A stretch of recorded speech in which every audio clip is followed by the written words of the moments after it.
We got one more team to talk about. We're talking Texas recruiting, and Texas today, they whooped up on Oklahoma, 34-3. Longhorns dominate the Sooners.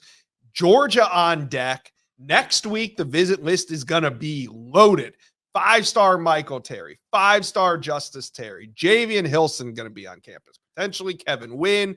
I want to know how you feel Texas can finish, because right now the Longhorns have to be one of the hottest teams on the trail, just seeing how they're playing. This roster we knew was elite, but when you watch a rivalry game like this and you see Oklahoma, who also entered the SEC, not even really able to compete with Texas right now. And it's top to bottom, right? Like Texas's roster is just absolutely loaded, and there's more on the board. So let's talk a little Texas recruiting. I know they didn't have a home game today, Steve, but what do you think this win over Oklahoma did for them? Well, look, Georgia's my favorite to finish with On3's number one ranked recruiting class, but Texas is still mathematically alive to finish number one. When you look at some of the names that are still out there for them, 5-star athlete Michael Terry is going to be back for the Georgia game next week. I think that they're the runaway leader for him. I have an On3 RPM in favor of Texas right now for edge rusher Javian Hilson from Cocoa, Florida. You see some of the Justice Terry, he's going to take an official visit there next weekend, which tells me that they're not afraid to swing at anybody, right? Like I think Georgia is the heavy favorite for Justice Terry, but Texas going to get them on campus, and we'll see what happens. You know, they're still pushing for guys like Kevin Wynn, and then those in-state elites, the Michael Fasusis, the Riley Pettijohns.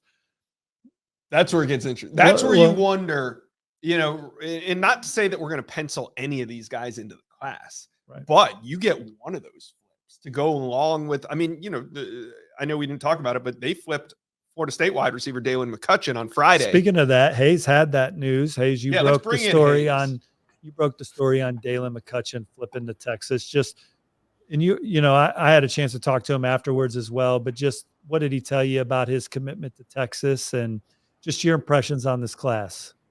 Yeah, so with Dalen, he told me the wide receiver coach for Texas continued to recruit him extremely hard throughout his whole process, even though, you know, he was committed to Florida State.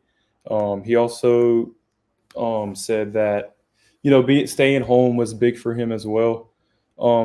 And like you touched on earlier, Texas is, I'm not going to say like bombarding, but they're going in that Florida State class and, you know, trying to get guys from that class. You know, Javian Hilson recently decommitted from Florida State. Texas is one to watch there. But yeah, I mean, that's pretty much it. Yeah.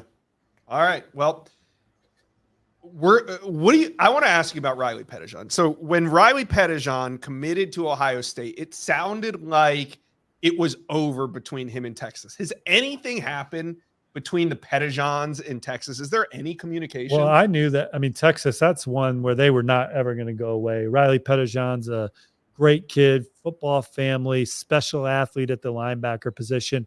Texas and Texas A&M are both trying to stay alive for Riley Pettijohn, and even USC is too. Yeah. But Texas racking up big win after big win, beat Michigan on the road, smashing Oklahoma. Now you got Georgia coming into town. We'll see what these kind of wins can do with some of these super tight 5-star potential flip type recruitments at the end. Yeah. And same with, you know, Michael Fasusi a year ago at this time, I think all signs pointed to Texas. He was a regular visitor in Austin. He was the number one offensive tackle in the state of Texas. He ends up committing to Oklahoma. LSU just won. Okay, hold on. He ends up committing to Oklahoma. Michael Fasusi, is he one that you think is flippable? Is he flippable? I'm not sure yet, but look, we've covered recruiting for a long time, so nothing surprises me anymore. I haven't heard any Michael Fasusi buzz behind the scene. I just know Texas was a finalist, and he was on campus as a junior. He was there almost every week. Their season's going one way right now. Yeah. And so, you know, we'll see what happens. Yeah, we'll see what happens. Next weekend, is this just the tip of the iceberg on what you expect in Austin for this one?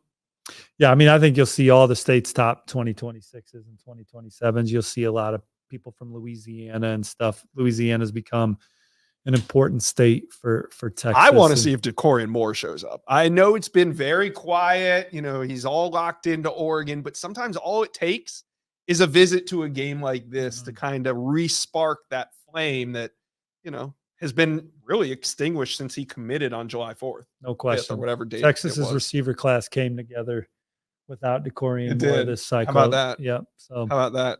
Yeah. All right, Texas fans, you got to be feeling good heading into this Georgia matchup next week. And that's going to be our recruit reaction. We are going to be right here at this desk for Texas, Georgia next week. So Texas fans, tap in, talk to us. Give us your early score predictions. Comment section below.